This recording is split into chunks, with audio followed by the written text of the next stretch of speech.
Hey guys, in this Elden Ring video, I'm going to give you my new game plus build for double twin sword, double seppuku bleed build. This is a highly powerful build that will pretty much carry you through the new game plus, and if you were like me and were able to get a second seppuku in your first playthrough of the game, you can do this build at the very start of your new game.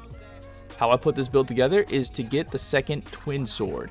Now, if you are on your first playthrough of the game and don't yet have the twin sword, you get it from the Dragon Burnt Ruins just east of the First Step Grace site, the first place you spawn into the open world. It's in a ruined structure with all four walls intact, so you'll have to use the Spectral Steed to jump over the wall.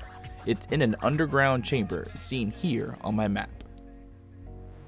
Along with the twin swords, I use a +10 Dragon Communion Finger Seal, and for my armor, I use the White Mask Helm, which slightly raises attack power when blood loss is near.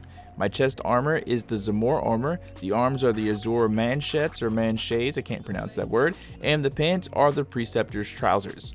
For talismans, I use the Star Scourge Heirloom for an added 5 points to my strength attribute, the Claw Talisman to enhance my jump attacks, Lord of Blood's Exaltation to further increase attack power when blood loss is in the area, and the Rotten Wing Sword Insignia to increase power with successive attacks.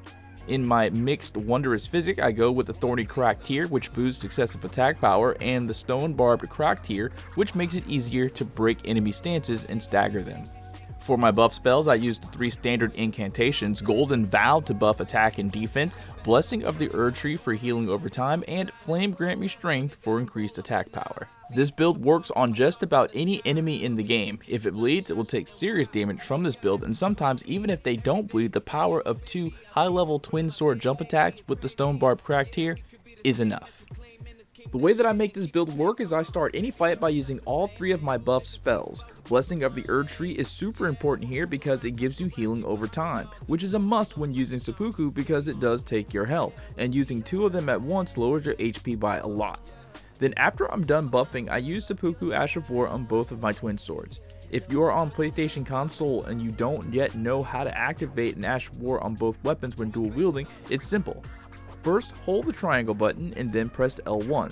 This will put your offhand weapon in both hands, and you can then press L2 to activate the Ash of War.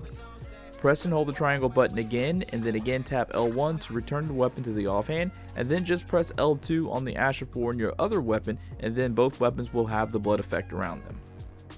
Jump attacks with these weapons dual wielded does insane damage, so I try to do jump attacks as often as possible, and when not jump attacking, I just use the normal L1 dual wield attack so both weapons attack and the blood loss buildup can occur as fast as possible in whatever I'm fighting. But on those instances where the enemy is resistant to blood loss, like I mentioned earlier, repeated jump attacks from high level twin swords, it's like 6 attacks happening almost at once, and most enemies just can't take that type of damage. My attribute stats for this build are as follows. My Vigor is at 50, my Mind is at 35, my Endurance is at 23, my Strength is at 52, this is after the Star Scourge Heirloom, my Dexterity is at 40, my Intelligence is at 41 right now, my Faith is at 55, and my Arcane is at 36. Felled by King Morgoth, last of all kings.